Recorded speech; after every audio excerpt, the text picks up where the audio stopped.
Hello, unstoppable real estate investors. I'm Rihanna Starr, your hostess, coming to you live from my group, The Unstoppable Real Estate Investor.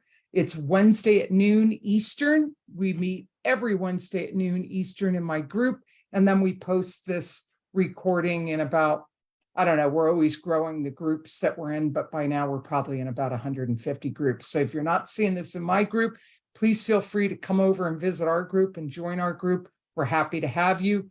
We showcase top 5%ers in the industry, people that are supporting themselves with their real estate addiction, I mean investments, and that they have made it.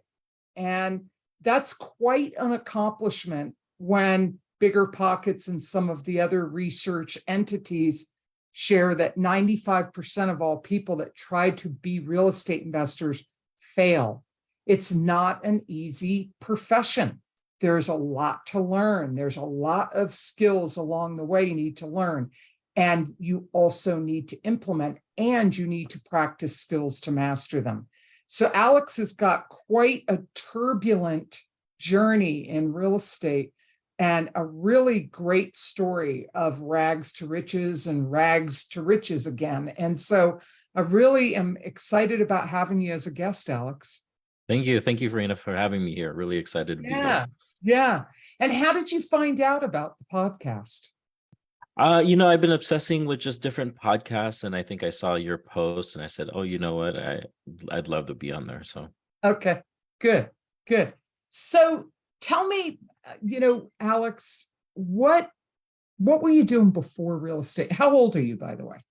I'm 43 years old this year. You're 43. So, okay. Yeah. So you've got quite a bit of experience in real estate, but let's go before real estate and let's tell the story. Okay. So start with, who was Alex and what was Alex doing before real estate? So before real estate, I think I could tell you where the inspiration came from. I know my grandparents in the 80s, they owned boarding care facilities here in Southern California. That's kind of a Filipino thing to do. I remember in 1984, my grandparents bought 3 boarding care facilities in La Puente, California. We actually lived in them. It's the ultimate house hack. It's extremely difficult to do because you're living on site with each house housed 6 different clients. And you're talking the government would pay, I think back then, $2,400 per client. And there's 6 of them in each house. And I look back on Zillow to see how much they purchased them. They purchased those homes for like $80,000 to $100,000, right? And so, wouldn't you love to be able to do that today? Right. Crazy amount of cash flow. And the thing that's today is the government pays even more for those clients to stay in homes, whether it's senior living, assisted living, whatever it is. But I remember as a little kid thinking, my grandparents were onto something. My grandparents had 12 kids, and for some reason, and they had like, I think 30 grandkids, but like none of them really followed. Right. None of them really followed the real estate. Your own little country. Right. But I think it just spoke to me for some reason. I don't know why. And they expanded their business a little bit more into the early 90s and stuff. It's just something that I thought was really cool, that I knew that real estate was going to be the way that I was going to, make wealth. It's just, my grandparents were the wealthiest people that I knew growing up. And I remember purchasing my first house in 2003. And my grandma told me, one little nugget, and it's not like she gave me groundbreaking advice. She said, I never really made good money until I started investing in real estate. And that kind of just always stuck with me. And I knew that was gonna be the path. I love that all this came from your family, and that there's generations. Do you think that the whole real estate investing, did it start with your grandparents, or okay, so they 100%. 100%. That's one of the benefits of real estate that no one talks about. It's inspiring the next generation. She had a lot of different like offspring, but like maybe it inspires one person out of, like 40, 50 people. You guys have a huge family. So how many people got the real estate investment bug besides you and the family? Hardly any. I think I kind of dragged my brother along. And then my older sister made some good choices, and now she's retired from her job as a RN, and she kind of just travels the world. So it was kind of weird how it was just our family that caught it. Being Filipino, they're extremely conservative, and they want you to be in healthcare, and that's kind of what a lot of us did. Because you want this nice, stable job with benefits. But with me, I started working in healthcare, but instead of spending that money, I really wanted to just reinvest it into real estate. Awesome. And so at how old, like that was 20 years ago. So 2003, you're Yeah. 43. So you were 20. 23. Yeah, I was 23. It 23 was, when yeah, you bought purchasing your my, first house. yeah, my primary home. And I remember the real estate market was going bananas, almost like it was, a year or two ago. And I remember working as a respiratory therapist as a new grad in the hospital, making about $40,000 a year, $45,000 a year. Back then, I thought it was like amazing money. But the house that I bought went up close to $100,000 in a year in equity. And I thought, well, there's Wow. something I here, made right? $100,000 without even working. Right, right. So there was something there. So that's why I wanted to pursue it even more. All right. So then tell us the journey from then. Like Well, that was a wake-up call. So how long did it take you to go from working in healthcare to when did it click for you? I want to get out of this as quickly as possible and do real estate full time. How long did it take for you to make that transition? Well, I think you gave a good intro. And if you're watching online, like right now, like I think everyone thinks success comes like this, very gradual, or, there's some gurus that say you could skip all that and it just goes straight up. Mine was the very A squiggly roller line, coaster ride. ups and downs. Even today, sometimes you think you're doing an amazing job, and the absolute next day, you're like, what the hell am I doing? I don't know what Right. I'm doing. But that's the life of an entrepreneur, right? So, Yeah. um, right away I knew that I needed to replace my income, but it was, it was my job at the hospital. I really enjoyed it, but I have 4 kids, and I said, you know what, I'd like to be there more for them. And my kids are pretty smart, and I'm thinking, how in the world am I going to be able to pay for college? So I started investing in long-term rentals. And for those of you that don't know, I mean, long-term rentals, they hardly made any money for me. I mean, you're talking maybe 100, $200 a month in profit, and it would take me forever to save up a down payment. And whenever the tenants moved out, you'd have $3, $4, $5,000 in costs. Like they would take all of your money back, that whatever cash flow that you had.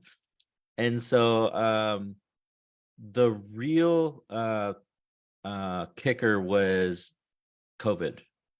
And I know we take light of COVID now, but I'm a respiratory therapist. So you're talking about the guy that's on the front line of the front line.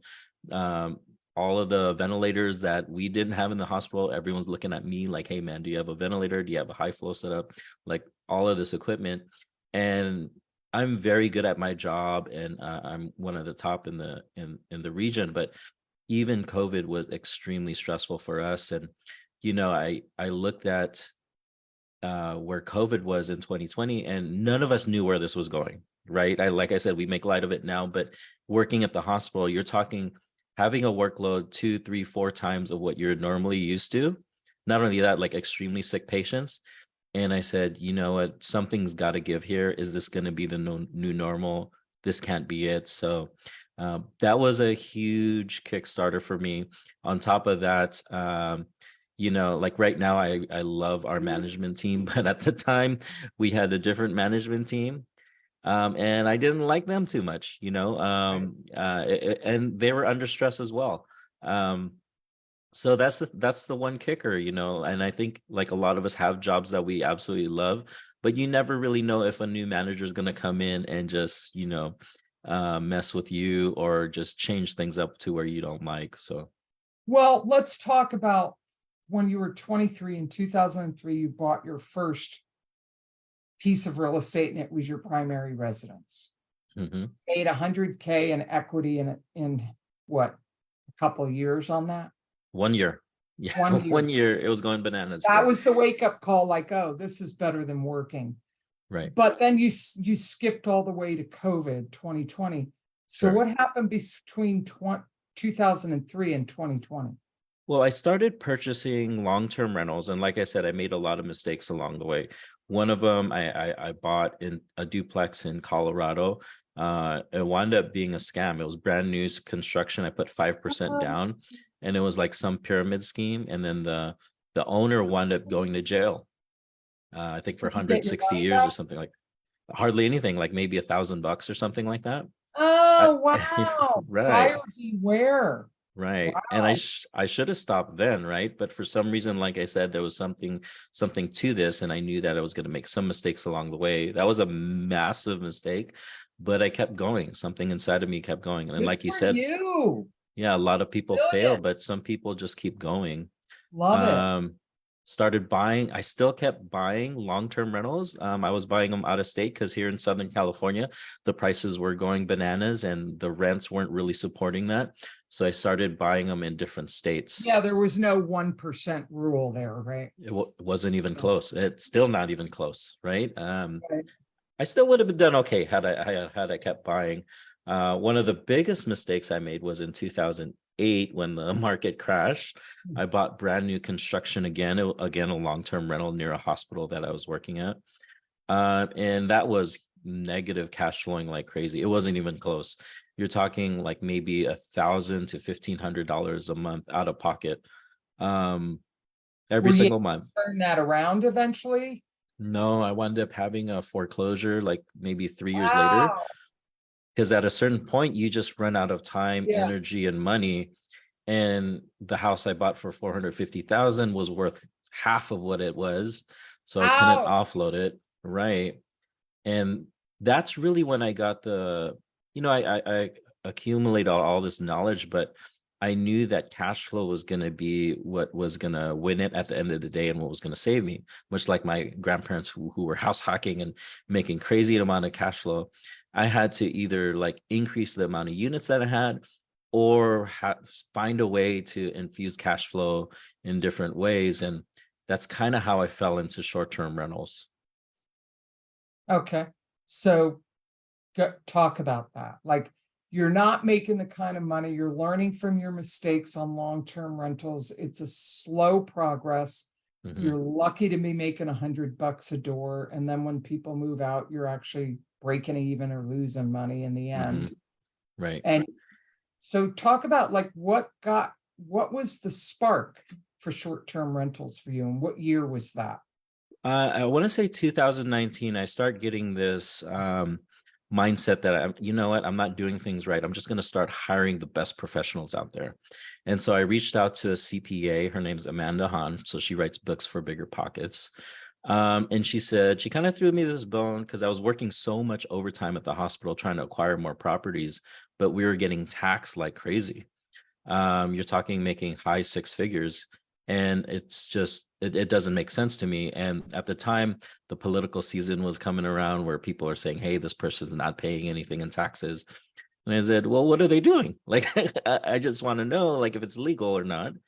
And so she said, yes, totally legal. You could she threw me this bone. She said, hey, if you want to get more tax deductions, you should really look into short-term rentals, because you can hit these what we call material participation hours easier because it's active income. So I kind of threw that in the back of my mind. This is 2019. And yeah, and so eventually 2020 hits. I'm trying to buy apartments because I'm trying to scale up my portfolio, right? I think right now I have maybe 10 long-term rentals, each cash flowing 100, $200. Nothing groundbreaking, right? Nothing that's changing my lifestyle or anything like that. And then trying to get an apartment complex like in the middle of COVID, it's almost impossible because nobody wants to speak to you because you're a newbie. Our flights are getting canceled left and right because of COVID. And then I started interviewing a lot of people, and that's the best thing I could tell the viewers out there is just get out there and talk to as many people as possible, because you Talk to never really people. know And what nugget someone's going to drop. And so this one person says, hey, you know what? You should really look into short-term rentals because I'm making $24,000 a month on just 3 properties. And I said, well, Wow. yeah, right. I said, well, I'm sure you have a lot of expenses. What does your profit look like? And she says, no, dude, you're not listening to me. That's my take home. And I said, okay, now you have my attention. Yeah. And so then I start researching it a lot more. And we bought our first short-term rental in August of 2020. And how many do you have now? So we currently have 6. And that's the one thing, like that lady was saying that she has 3 short-term rentals, cash flowing X amount of money. My belief is that you don't need that many short-term rentals to become financially secure. So 5 of them we own without any partnerships, and one of them I partnered with my brother. So we own 6 total. And what's your net profit on those cash flow? Sure. Yeah, it was a lot better during COVID. I could tell you that. I would say it's come down probably 20 to 25% net cash flow. And there's some slow months, some busy months, like during the summer is going to go bananas. But on average, we are about $20,000 a month net cash flow. Nice, on 5 to 6 properties. Right, right. And why do you think it is you make more money in short-term rentals than in long-term rentals? Talk to people about the difference. Yeah, short-term rentals is like an Airbnb or VRBO. You're putting the listing up at a nightly rate, right? And we could talk about long-term rentals. If you put someone there for a year, let's say they pay $1,000. If they come to you and say, "Hey, I'll sign a 2-year lease," you might negotiate with them and say, "Okay, we'll do $975." But if you do a 6-month lease, you might say, "That's a little less security for me. Let's do $1,100 a month." And let's say if somebody wants to stay month to month without the security of a lease, you might charge someone $1,200, right? So you can see the shorter the stay, the more people will pay. With me, I just do it to the extreme. I just put it at a nightly rate, right? And so at a nightly rate in these vacation destination markets where, I'm supplying all the furniture, utilities, they don't have to do anything. They just come in with their luggage and stay. And then I go and clean it. I'm able to charge a premium. You're talking averaging $300, $400, $500 a night. Sometimes in the busy season, like we just had something called the Hangout Fest in Gulf Shores, Alabama, my guests paid $1,100 a night. So especially in these 1,100 vacations, a night? right? Wow. Right. Is it a Right. big place? It's a 4-bedroom, like 2,100 square feet home. It's Okay, just so it's a decent size, but must it's be a very decent size. nice. It's okay. The thing is, it has to do with the region. You're trying to find areas where supply and demand are in your favor. And then if there's big events, like here in Southern California, there's something called Coachella, and Coachella Stagecoach, where people are coming from all over and they're paying a lot of money for tickets for these concerts. And they're banding together. So that's the thing. We try to get 3, 4 bedrooms is our sweet spot because we feel like 2, 3 families can split the bill. And we're able to charge more. So I love it. So you said you have a place in Alabama, and a lot of people wouldn't think that's a destination spot. To talk about where your Airbnbs are located and why Sure. you selected those areas. Sure. So the first Airbnb was in a city called Pigeon Forge, Tennessee.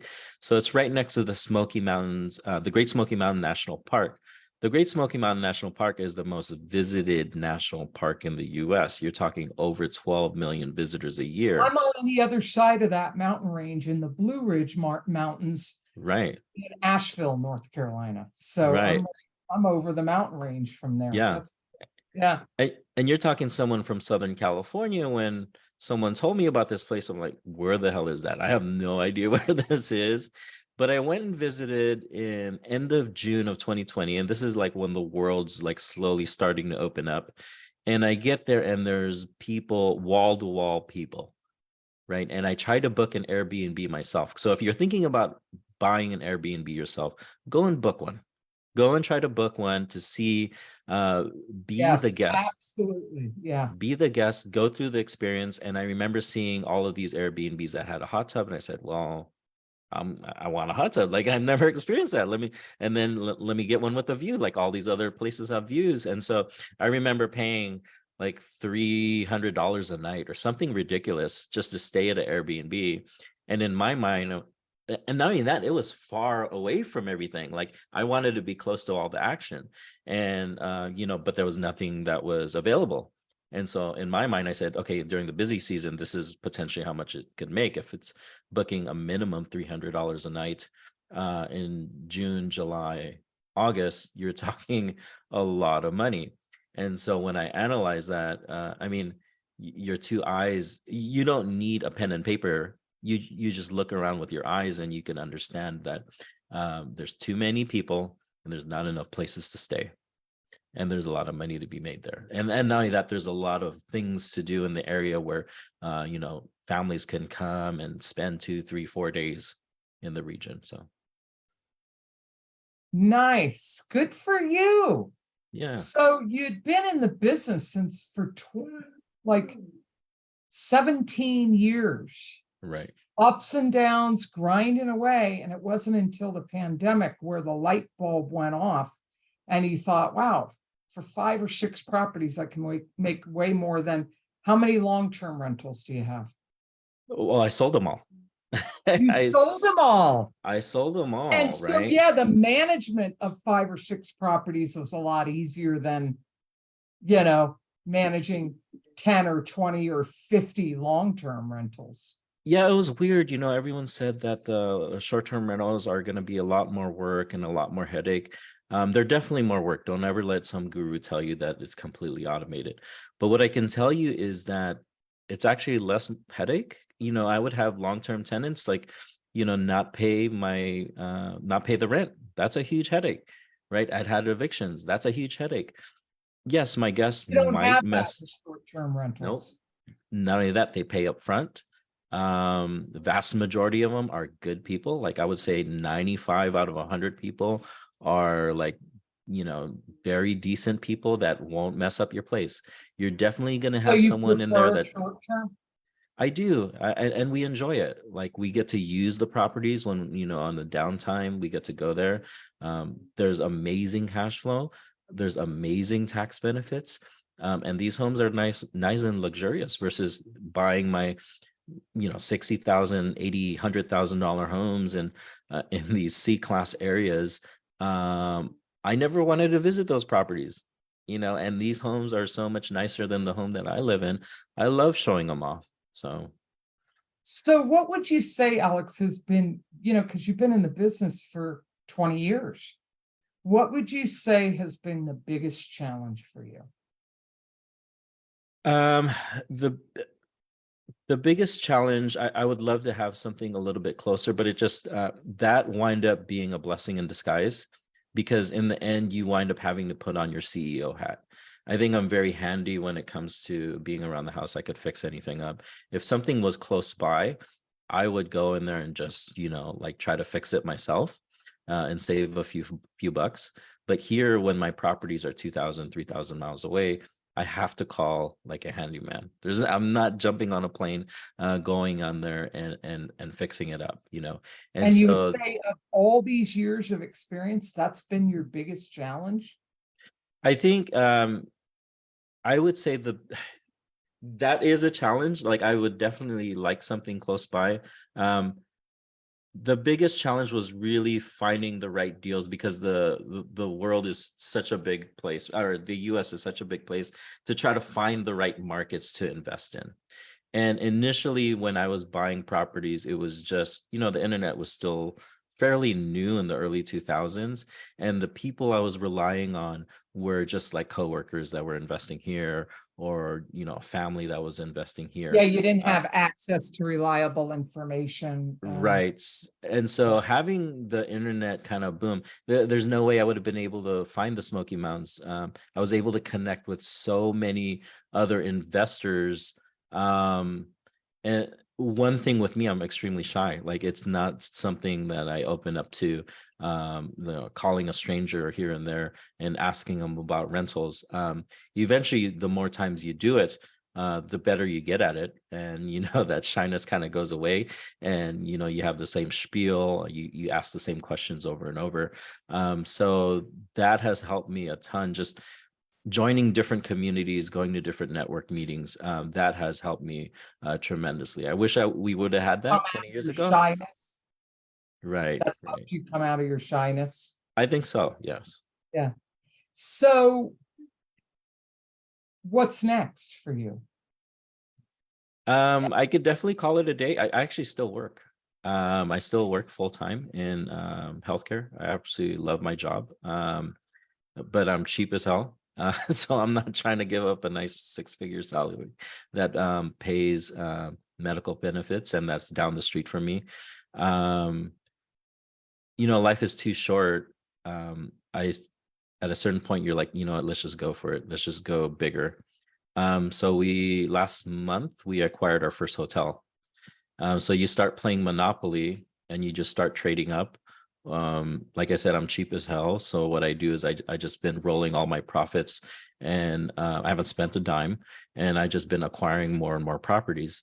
And now I'm networking with other individuals and trying to do bigger deals, because life is too short. You might as well just go for it and see it through.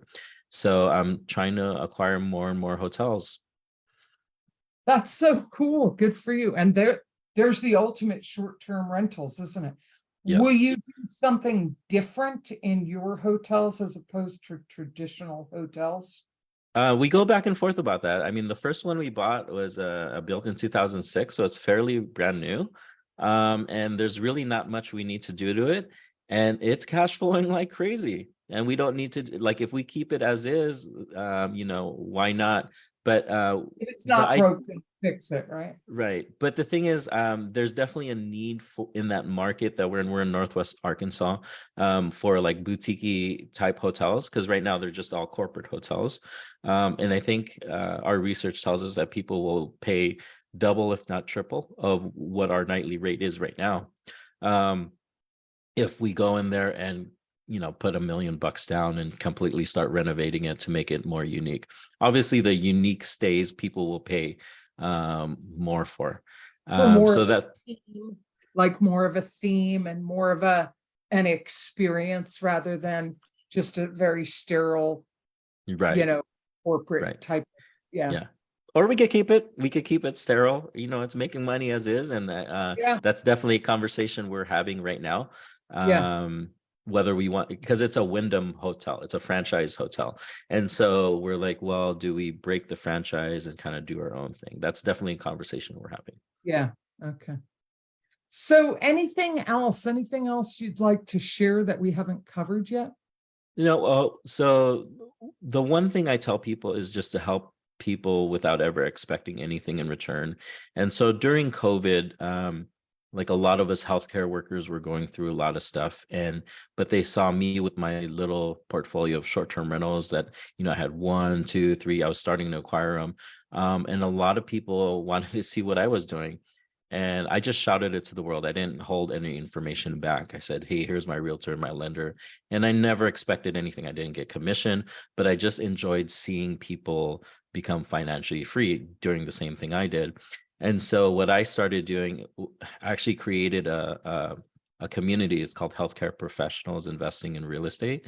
So we're on Facebook. So if you're a healthcare professional, please join us, because I obsess with helping others. So I give daily Well, tips on come how to to my operate. group. Like, look, if you have a link to it, put that link when we're done going to my group, The Unstoppable Real Estate Investor, and go to this post and put it in the comments, the link, Yes. because I'm sure Okay. there are people in this group that are healthcare workers that Right. would love to connect with you. That's Right. so great, Alex. I love that. Yeah, so I just been helping nurses, doctors, other respiratory therapists, rad techs. And then what's crazy is you're like, wait a minute, you're an anesthesiologist, you're a surgeon. Like, why are you trying to get to financial freedom? And you'll find that we're all the same. We are all the same, whether it's someone who is a new grad nurse or it's an experienced person that's making $400,000 a year in their job. We all want time, freedom, so that we could spend time with our family, and we all want respect. Except for you, because you love your job, so you still work. Right. And what's crazy is a lot of healthcare professionals really love it. They just can't stand the politics and being short staffed and yada, yada, yada, all of that. They just wish that, hey, maybe if I just did this part time, they would look at it different, because they're not doing it for the money anymore. They're doing it just because they like it. So they're going to work because they enjoy it, not because they have to. Right. But it gives them choices so they don't feel Yes. like they're being held hostage. Yeah. Right. That's So, freedom. look, if you, yeah, absolutely. You have choices. You don't have to work if you don't want to. You've got the passive income. That's wealth ultimately, when you have enough passive income that it covers all your expenses of living and all your cost of living, everything, and you literally don't have to work. That is the first stage of wealth. And Yes. that's what you're sharing about. I love Yes. that. So, Alex, if you were to jump up on a rooftop and you had a captive audience and you were to share wisdom and give advice to people that were really hungry for it and listening, and they were going to hang on your every word and listen to what you had to say, what would that advice be? I tell everyone that you can do big things. Right. I mean, look at me. I always had like confidence issues, and I never, I had these limiting beliefs like, hey, we'll purchase one long-term rental here and there, and maybe 30 years from now, you'll get to financial freedom. Maybe. Right. But you're talking about, yes, I have been investing for a long time, over 20 years, but most of my big gains happened within the last 2-3 years. And if I had to do it again, like imagine if I was buying vacation rentals back in 2003, 2004, I would have got them in these exotic locations. So don't let these limiting beliefs hold you back. Because if you told me I'd be owning a hotel in Northwest Arkansas, a 76 unit hotel, like you're nuts. Like, what are you talking about? Like, Right. people don't do that. Like, people with Be money own those things. open-minded to the Yes. opportunities. Right. And the thing Right. is, like I said, the harder you work, the luckier you get. A lot of times I don't know where the deals are coming.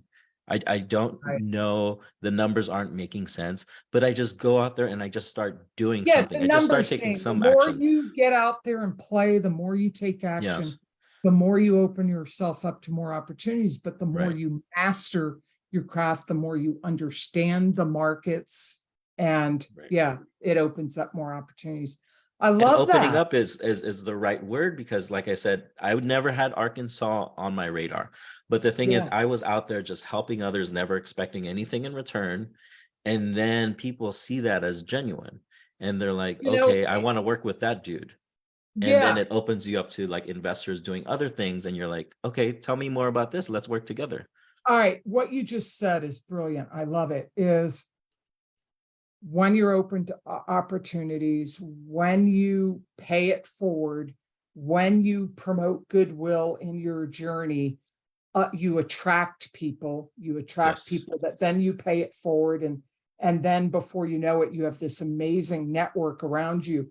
But also the research part. It's really funny about Northwest Arkansas. It's a thing. NWA. Yes. NWA.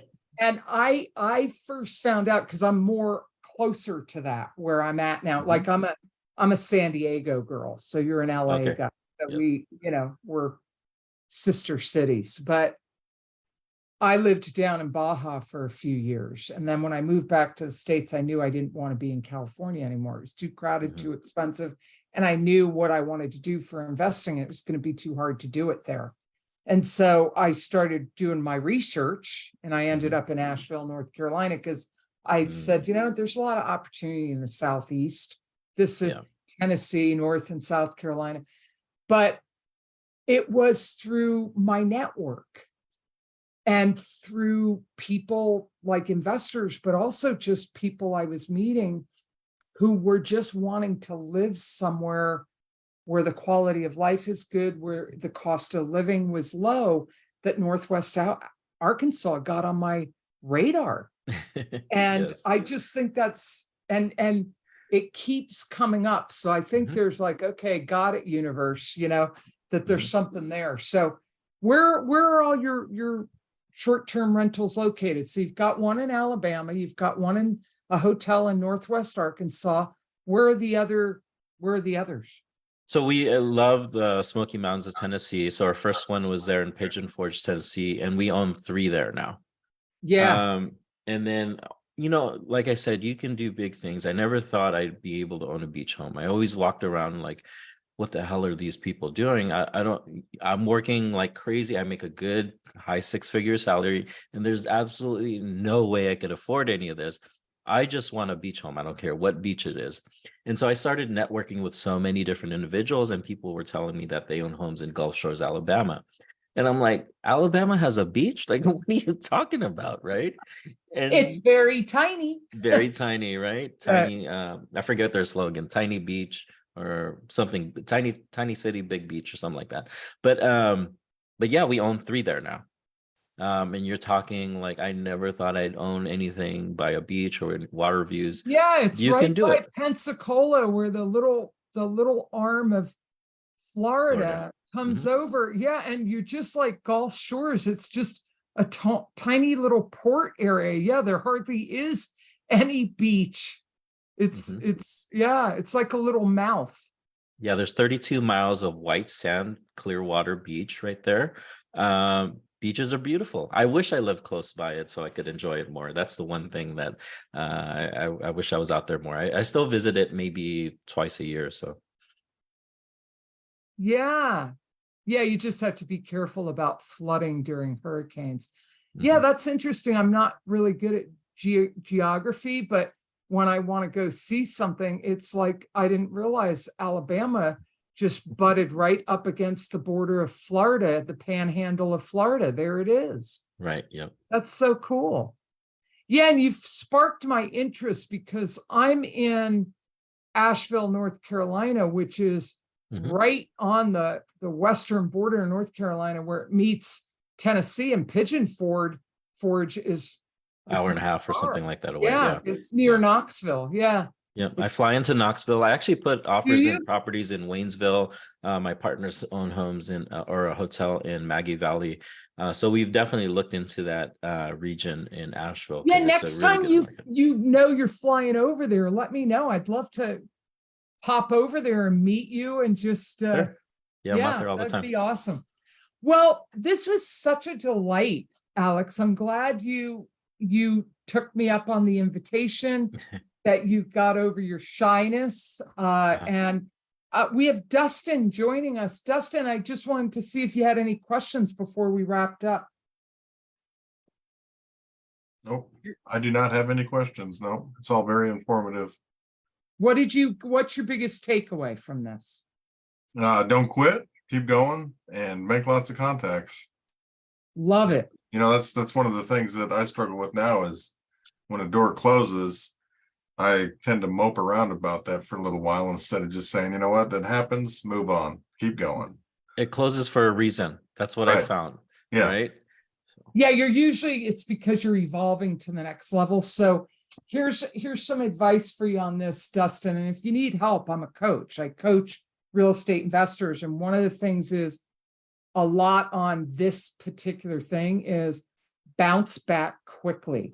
All that energy that goes into the emotions of feeling guilt or feeling bad, all that is energy in motion that can be redirected to, all right, let me bounce back quickly. So here's a powerful 2-step for success. Bounce back quickly and make a commitment to never give up. Now think about that. If you bounce back from failures and mistakes quickly, and you have a mindset that you're going to do whatever it takes, you're never going to give up, then success is imminent, right? Yeah. Right. Okay. So thank you so much, both of you. And Dustin, if you just need support and you're just, feeling like you need someone who's going to help you through the ups and downs, feel free to reach out to me and we can chat about that. Alex, it's just such a joy. I hope we get to connect in person sometime. Thanks for sharing your experience with us. Everybody else, take action. No excuses, just results. Go out there and make it happen. And you too can be in the top 5%. Bye, everybody. Take care. Bye, guys. Thank you.